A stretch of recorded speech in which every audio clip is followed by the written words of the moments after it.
Hello friends, welcome to my YouTube channel Ravi Shetty IQ GK. आज मैं आपके लिए साइंस जीके इन इंग्लिश का पार्ट 3 वीडियो लेकर आया हूं। मैं आपको हर पार्ट में मोस्ट इंपॉर्टेंट साइंस के क्वेश्चन करवा रहा हूं। फ्रेंड्स, ये क्वेश्चन इतने ज़्यादा इंपॉर्टेंट हैं, अगर आप किसी भी एग्जाम की तैयारी कर रहे हो ये वीडियो आपके लिए काफ़ी ज़्यादा यूजफुल रहने वाला है। फ्रेंड्स, ये वीडियो जो है इंग्लिश मीडियम का है। अगर आप हिंदी मीडियम से हो तो वो वीडियो भी मैं अलग से करवा रहा हूँ, तो वो वीडियो आप जाके देख सकते हो। तो चलिए स्टार्ट करते हैं फर्स्ट क्वेश्चन से। फर्स्ट क्वेश्चन है हमारा, the image formed by a dash mirror is generally real and inverted.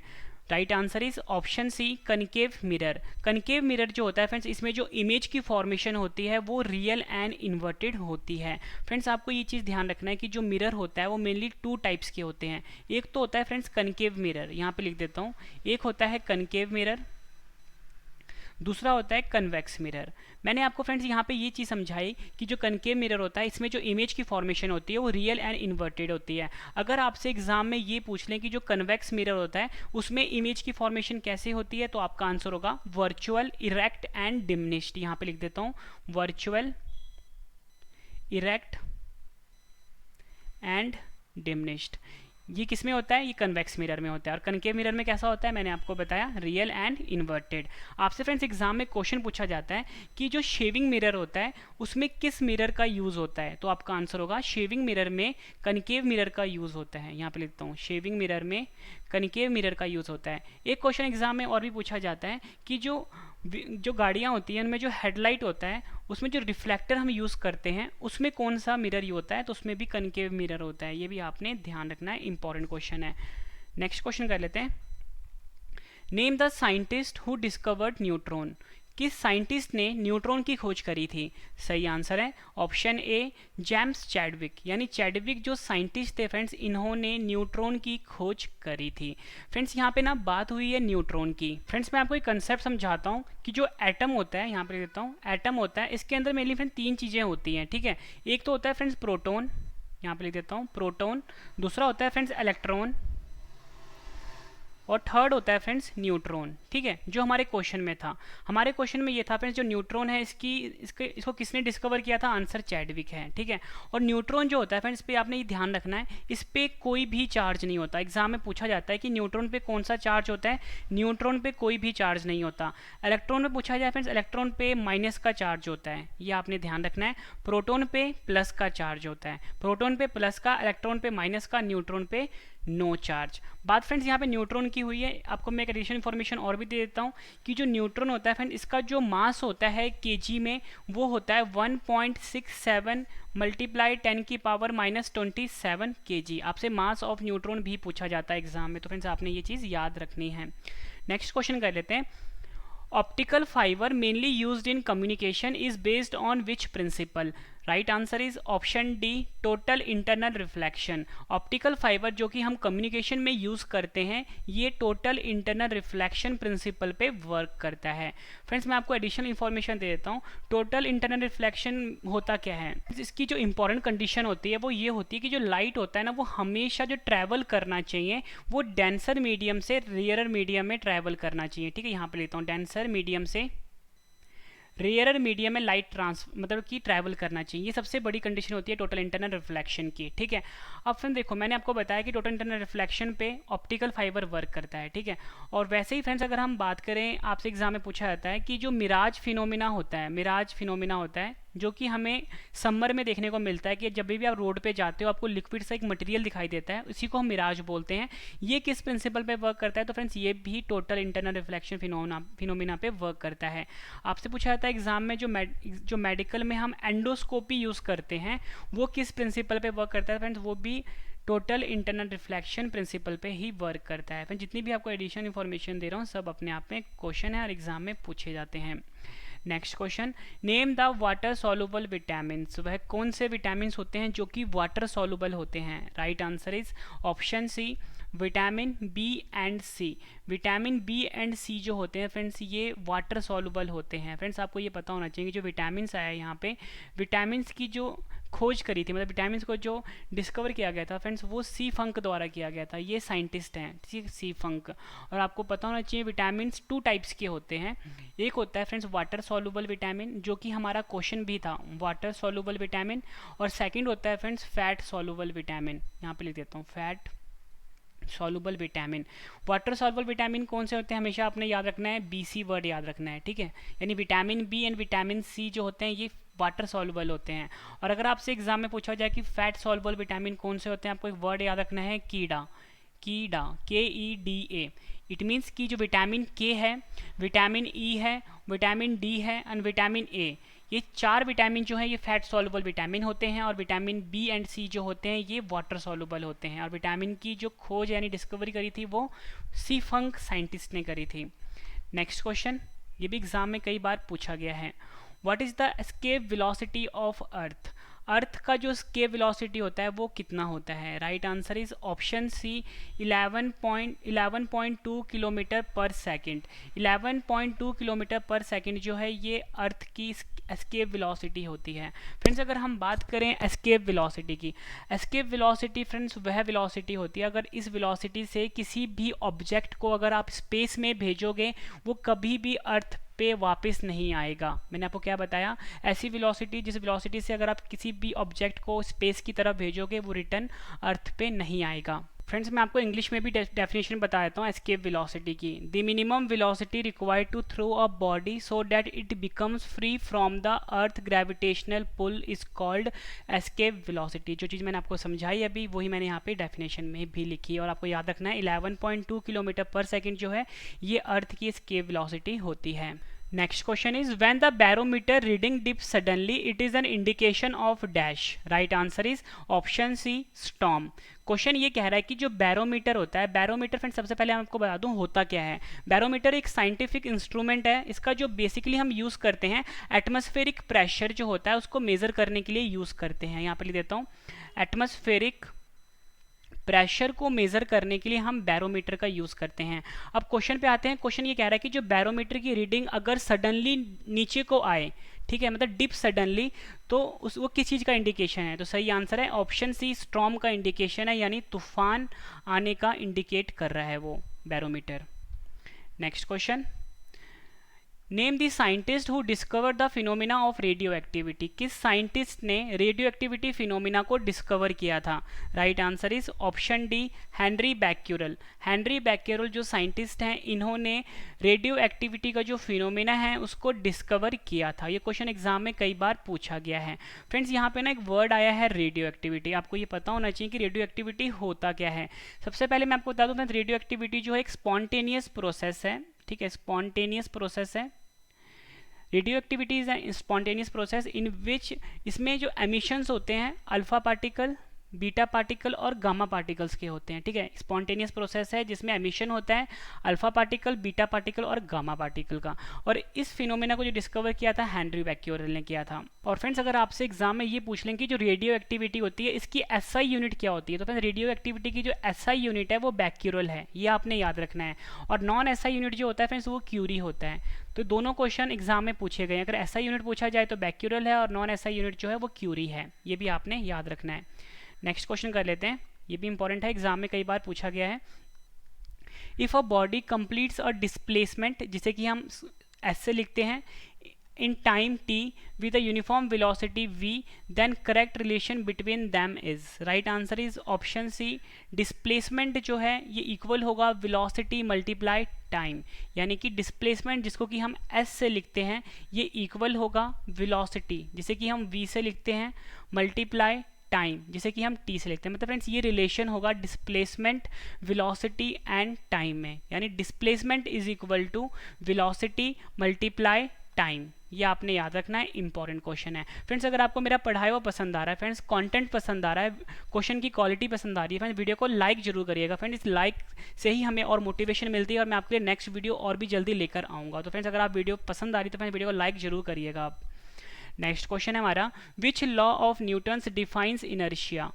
Newton's का कौन सा लॉ है जिसने इनर्शिया को डिफाइन किया है? Right answer is option A, Newton's first law. Newton का जो फर्स्ट लॉ है इसने डिफाइन किया है इनर्शिया को, ये भी आपने याद रखना है। आपको पता होना चाहिए न्यूटन साइंटिस्ट जो इन्होंने मोशंस के 3 लॉ दिए हैं, ठीक है। एक है Newton first law, Newton second law, Newton third law. Newton first law जो है वो इनर्शिया के बारे में बताता है। Next question, the total change of momentum is called dash. Right answer is option B, impulse. Total change of momentum जो होता है उसे हम इम्पल्स कहते हैं। ये डेफिनेशन भी आपने याद रखना है, एग्जाम में कई बार पूछा गया है। नेक्स्ट क्वेश्चन मोस्ट इंपॉर्टेंट है ये, when the lift is at rest और in uniform motion then the apparent weight is dash. Right answer is option B, equal to real weight of body. Question को समझते हैं। Question ये कह रहा है कि अगर लिफ्ट जो है रेस्ट पोजीशन पे है या यूनिफॉर्म मोशन पे चल रहा है, जो अपेरेंट वेट होगा वो क्या होगा? तो आंसर है इक्वल होगा रियल वेट के बराबर। ये भी आपने याद रखना है, इंपॉर्टेंट क्वेश्चन है। नेक्स्ट क्वेश्चन कर लेते हैं, what is the SI unit of luminous intensity. Luminous intensity की एसआई यूनिट क्या होती है? Right answer is option C, candela. Candela जो है फ्रेंड्स ये एसआई यूनिट है किसकी? ल्यूमिनस इंटेंसिटी की। फ्रेंड्स मैं आपको बता दूं, इस वीडियो में मैं आपको मोस्ट इंपॉर्टेंट 30 क्वेश्चन करवाने वाला हूं बिल्कुल डिटेल में। जब आपके 30 क्वेश्चन कंप्लीट हो जाएंगे, सभी क्वेश्चन मैं आपको फटाफट से रिवीजन भी करवाने वाला हूं, ताकि फ्रेंड्स आपको सभी क्वेश्चन अच्छे से समझ में आ जाएं और याद भी हो जाएं। तो फ्रेंड्स पूरा वीडियो आप जरूर देखना, एक एक क्वेश्चन आपको इसी वीडियो में याद होने वाला है। What is the correct relationship between frequency and time period? Frequency and time period में correct relation क्या होता है? Right answer is option B, inversely proportional होते हैं। देखो फ्रेंड्स, फ्रीक्वेंसी जो होता है इसको हम f से लिखते हैं और जो टाइम पीरियड होता है उसको हम t से लिखते हैं। तो हमारा आंसर क्या हुआ कि जो फ्रीक्वेंसी होता है और ये जो टाइम पीरियड होता है फ्रेंड्स, ये आपस में इन्वर्सली प्रोपोर्शनल होता है। इट मीन्स को हम कैसे लिखेंगे? इसको हम लिखेंगे f is equal to 1/t। यहाँ पे f है फ्रीक्वेंसी, t है यहाँ पे टाइम, यानी दोनों क्या हुए आपस में? इन्वर्सली प्रोपोर्शनल हुए। f is equal to 1/t, ये आपने याद रखना है। नेक्स्ट क्वेश्चन कर लेते हैं, a body that absorb all the radiation falling on it is called a dash. Right answer is option B, black body. Black body वह बॉडी होती है फ्रेंड्स, ये जितनी इस पे जो भी रेडिएशन आएगा ये उस रेडिएशन को एब्जॉर्व कर लेता है। फ्रेंड्स एग्जांपल देता हूँ मैं आपको कि कभी भी समर का जो सीज़न होता है, मतलब गर्मियों का जो सीज़न होता है, उसमें कभी भी हमें ब्लैक शर्ट या टी शर्ट नहीं पहननी चाहिए। ब्लैक शर्ट और टी शर्ट इसलिए नहीं पहननी चाहिए फ्रेंड्स गर्मियों में, क्योंकि जो सन का जो हीट होता है ना फ्रेंड्स, सन की जो रेडिएशन होती है ये उसको एब्जॉर्व कर लेता है और इसमें हमें बहुत ज़्यादा गर्मी लगती है। इसलिए जो ब्लैक बॉडी होती है फ्रेंड्स ये रेडिएशन को बहुत अच्छे से एब्जॉर्व कर लेती है, इसलिए गर्मियों में ब्लैक कपड़े नहीं पहनने चाहिए हमें। नेक्स्ट क्वेश्चन इज काफ़ी ज़्यादा इंपॉर्टेंट क्वेश्चन है ये, the resistance of an ideal ammeter is dash. Right answer is option B, 0। Resistance जो होता है आइडल एमीटर का वो 0 होता है। यहाँ पे फ्रेंड्स रेजिस्टेंस वर्ड आया है और एक एमीटर आया है। सबसे पहले आपको बताता हूँ रेजिस्टेंस क्या होता है। देखो फ्रेंड्स, रेजिस्टेंस का जो सिंबल होता है वो कुछ ऐसा होता है, ठीक है, ये इसका इलेक्ट्रिक सिंबल है और इसकी जो फ्रेंड्स एसआई यूनिट होती है वो होती है ओम, ठीक है। अब बात करते हैं डेफिनेशन की।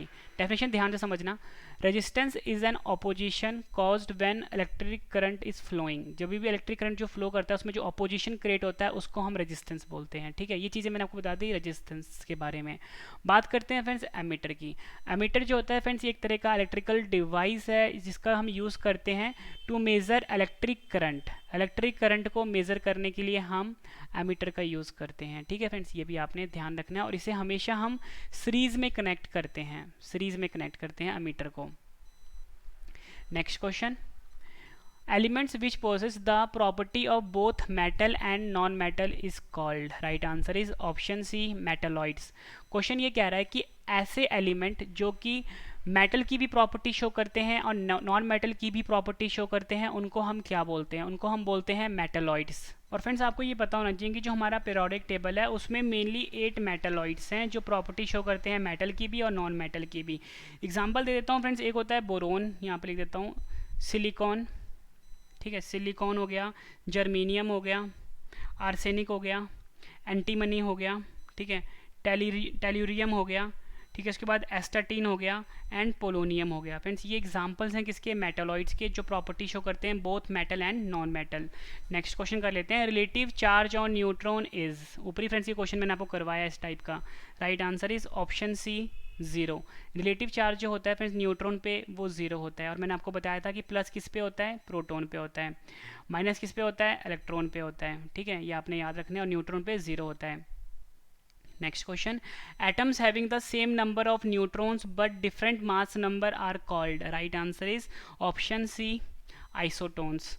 आइसोटोन्स फ्रेंड्स वो होते हैं एटम्स जिनका जो न्यूट्रॉन्स होता है इनमें सेम होता है, बट जो उनका मास नंबर होता है वो डिफरेंट होता है। ठीक है, ये आपने ध्यान रखना है। एक होता है फ्रेंड्स आइसोटोप, इसकी डेफिनेशन भी आपको पता होना चाहिए, atoms of an element having same atomic number and different mass number, यानी एटॉमिक नंबर जो होता है वो सेम होता है, ठीक है, सेम होता है, बट मास नंबर जो होता है वो डिफरेंट होता है, वो होता है आइसोटोप। एक होता है फ्रेंड्स आइसोबार। क्या होता है, आइसोबार। आइसोबार क्या होता है, आइसोटोप का उल्टा, यानी कि उसका जो एटॉमिक नंबर होगा वो डिफरेंट होगा, मास नंबर जो होगा वो सेम होगा। ऐसे एलिमेंट को हम बोलते हैं आइसोबार। और आइसोटोप क्या होता है, atoms of an element having the same atomic number but different mass number. ठीक है, ये भी आपने याद रखना है, और आइसोटोन्स भी आपने याद रखना है, atoms having the same number of neutrons but different mass number are called isotones. Next question most important है ये, द नंबर ऑफ प्रोटॉन्स और electrons of an atom of the element is called dash of the element. Right answer is option A atomic number. Question ये कह रहा है कि number of protons और electrons जो होते हैं किसी भी एलिमेंट में वो क्या होते हैं, तो आपका आंसर होगा एटॉमिक नंबर होते हैं। और फ्रेंड्स एटॉमिक नंबर जो होता है फ्रेंड्स इसको हम कैपिटल जेड से रिप्रेजेंट करते हैं, ये भी आपने याद रखना है। Next question, what is the pH of pure water. Pure water का जो पीएच होता है वो कितना होता है। Right answer is option C 7। 7 जो है फ्रेंड्स ये पीएच होता है प्योर वाटर का। बात फ्रेंड्स यहाँ पे पीएच की हुई है, पीएच का फुल फॉर्म होता है पोटेंशियल ऑफ हाइड्रोजन, या आप बोल सकते हो पावर ऑफ हाइड्रोजन। दो, पोटेंशियल ऑफ हाइड्रोजन और पावर ऑफ हाइड्रोजन। फ्रेंड्स ये फुल फॉर्म होता है किसका, पीएच का। ये बेसिकली फ्रेंड्स एक तरह का इंडिकेटर होता है, इससे फ्रेंड्स हम ये पता करते हैं कि जो कोई भी हमारे पास एक्वस सोल्यूशन है, तो कोई भी जो हमारे पास एक्वस सोल्यूशन है उसका नेचर कैसा होगा, मतलब वो एसिडिक होगा, ठीक है, या बेसिक होगा, या वो न्यूट्रल होगा। वो फ्रेंड्स हम पता करते हैं किससे, पीएच से। और फ्रेंड्स पीएच का जो इंडिकेटर होता है उसमें जो फ्रेंड्स नंबर होता है ना फ्रेंड्स वो 0 से लेके 14 तक होता है, ये भी एग्जाम में पूछा गया क्वेश्चन है। और जो ब्लड होता है फ्रेंड्स इसका पीएच होता है 7.4, ये भी आपने याद रखना है। Next question, complete the below reaction. नीचे जो फ्रेंड्स रिएक्शन है इसे हमें कंप्लीट करना है। तो फ्रेंड्स देखो हमारा क्वेश्चन क्या है, NaOH प्लस HCl, ठीक है, गिव्स आउट X। हमें ये X फाइंड करना है क्या होगा, प्लस H2O प्रोडक्ट आ रहा है। रिएक्शन है हमारे पास NaOH मतलब सोडियम हाइड्रोक्साइड प्लस HCl मतलब hydrochloric acid, gives out X, ये हमें फाइंड करना है, और साथ में वाटर आ रहा है। तो फ्रेंड्स ये जो X है ना, यहाँ पे जो आएगा वो आएगा ऑप्शन सी NaCl, यानी सोडियम क्लोराइड। सोडियम क्लोराइड बोल लो, या आप बोल लो उसको ऑर्डिनरी साल्ट, ठीक है, सोडियम क्लोराइड या ऑर्डिनरी साल्ट आएगा यहाँ पे X की जगह। ये भी आपने याद रखना, इंपॉर्टेंट क्वेश्चन है, एग्जाम में पूछा गया है। नेक्स्ट क्वेश्चन कर लेते हैं, what is the chemical name of milk of magnesia. Milk of magnesia का जो केमिकल नेम होता है वो क्या होता है। Right answer is option C magnesium hydroxide. Magnesium hydroxide जो है ये केमिकल नेम है किसका, मिल्क ऑफ मैग्नीशिया का। फ्रेंड्स यहाँ पे ना बात हुई है मिल्क ऑफ मैग्नीशिया की, जिसे मैंने आपको बताया केमिकल नेम होता है मैग्नीशियम हाइड्रोक्साइड। अगर बात करें केमिकल फार्मूला की तो फ्रेंड्स वो होता है MgOH ट्वाइस। ये क्या है, मैग्नीशियम हाइड्रोक्साइड का formula.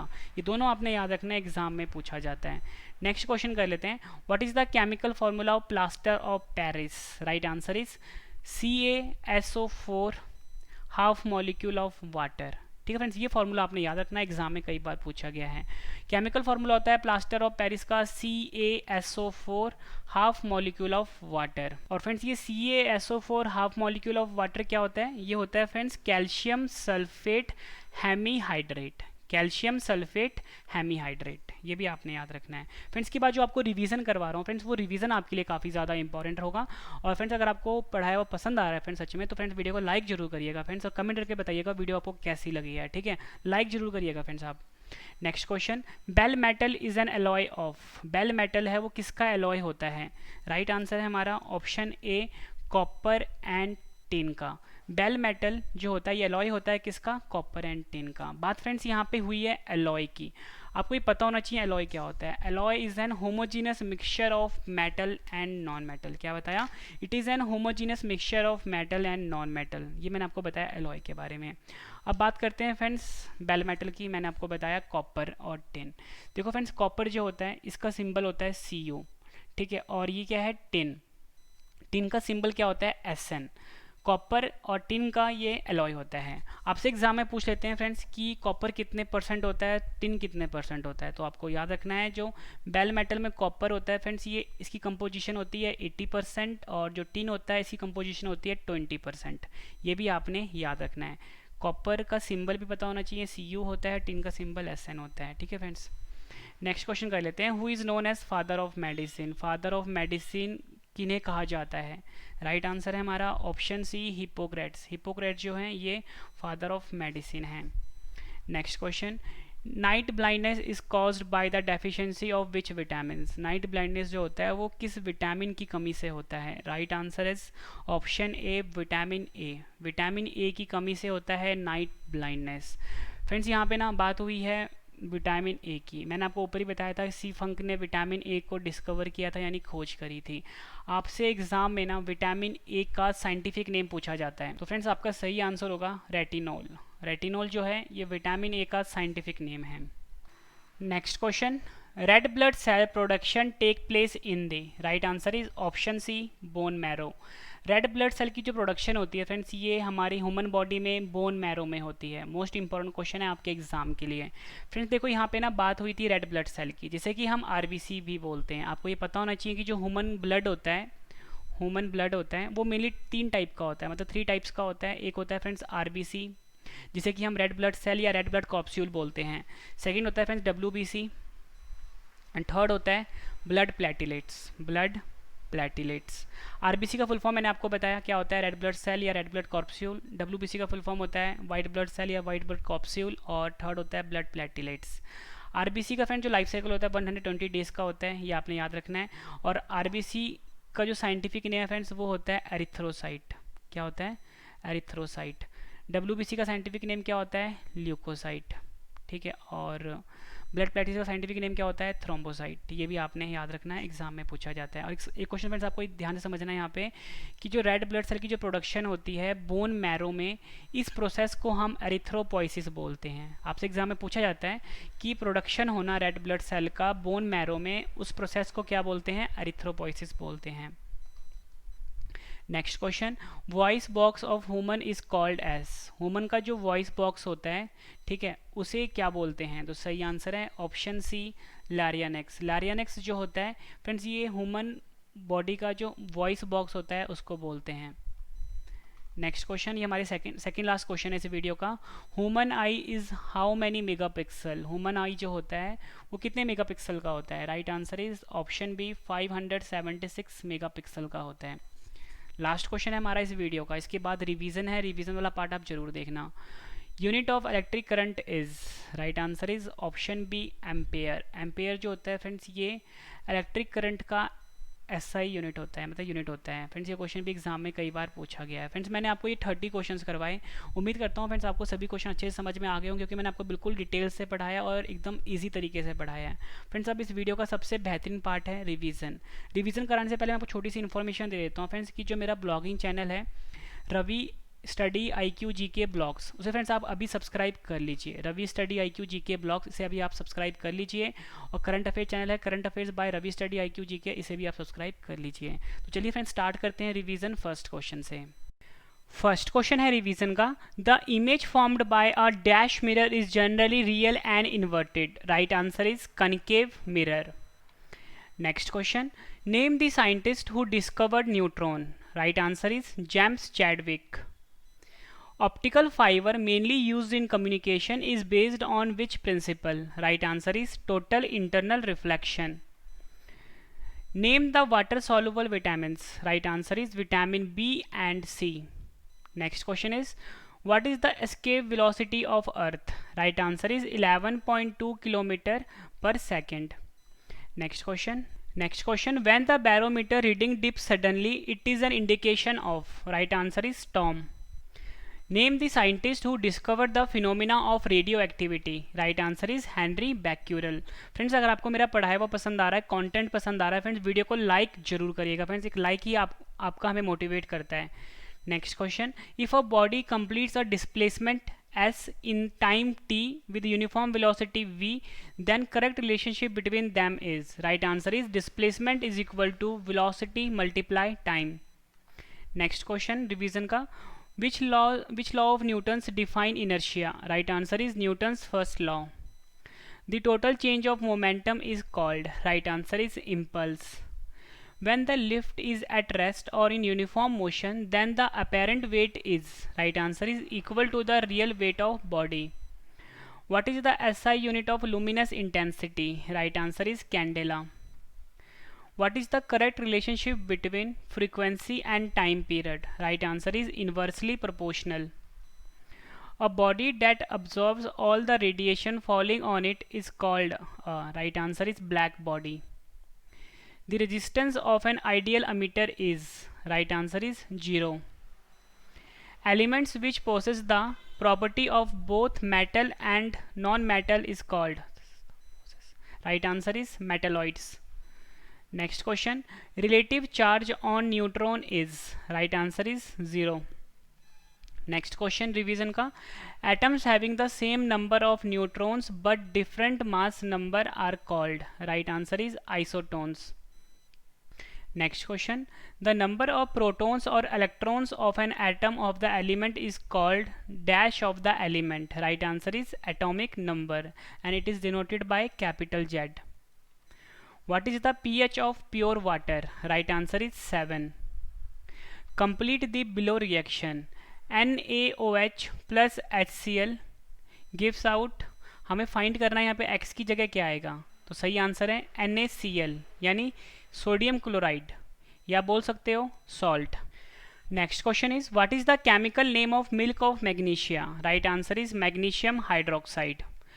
What is the chemical formula of plaster of Paris? Right answer is CaSO4 half molecule of water. Next question, bell metal is an alloy of. Right answer is copper and tin. Who is known as father of medicine? Right answer is Hippocrates. Next question, revision का, night blindness is caused by the deficiency of which vitamins? Right answer is vitamin A. Red blood cell production takes place in the. Right answer is bone marrow. Voice box of human is called X. Right answer is larynx. Next question, human eye is how many megapixel? Right answer is 576 megapixel. Last question है revision का, unit of electric current is dash. Right answer is ampere. Friends, मैंने आपको ये 30 question करवाए detail में, उसके बाद 30 question का मैंने आपको फटाफट से रिवीजन भी करवा दिया. उम्मीद करता हूँ फ्रेंड्स आपको सभी क्वेश्चन जो मैंने आपको करवाए हैं अच्छे से समझ में आ गए होंगे और याद भी हो गए होंगे. फ्रेंड्स, मैंने आपको बिल्कुल बेहतरीन तरीके से पढ़ाया. पहले मैंने आपको सभी क्वेश्चन जो है डिटेल में पढ़ाया, फिर सभी क्वेश्चन का मैंने आपको रिवीजन करवा दिया ताकि सभी क्वेश्चन आपको अच्छे से समझ में आ जाए और याद भी हो जाए इसी वीडियो में. फ्रेंड्स, अगर आपको मेरा पढ़ाया हुआ पसंद आया, कंटेंट पसंद आया फ्रेंड्स, वीडियो को लाइक जरूर करिएगा. फ्रेंड्स, इस लाइक से ही हमें मोटिवेशन मिलती है और मैं आपके नेक्स्ट वीडियो जल्दी ही लेकर आऊँगा. और फ्रेंड्स, अपने 10 फ्रेंड के साथ शेयर भी ज़रूर करिए, अपने फैमिली मेम्बर में, अपने फ्रेंड सर्कल में भी इस वीडियो को शेयर करिए ताकि फ्रेंड्स उनको भी इस वीडियो से काफ़ी ज़्यादा हेल्प मिल जाए. फ्रेंड्स, वीडियो कंप्लीट हो चुकी है, छोटी सी आपको मैं इन्फॉर्मेशन दे देता हूँ. आप मुझसे टेलीग्राम पे, फेसबुक पे, इंस्टाग्राम पे जुड़ सकते हो, रवि स्टडी IQ जी के नाम से है. फ्रेंड्स, मेरा एक नया चैनल है करंट अफेयर का, सुबह 4 बजे करंट अफेयर आती है, डिटेल वाला PDF भी दिया जाता है. चैनल का नाम है current affairs by Ravi study IQ GK. और फ्रेंड्स, मेरा एक ब्लॉग चैनल भी है जिसका नाम है Ravi study IQ GK blogs. Friends, इन दोनों चैनल को फ्रेंड्स आप प्लीज़ अभी सब्सक्राइब कर दीजिए.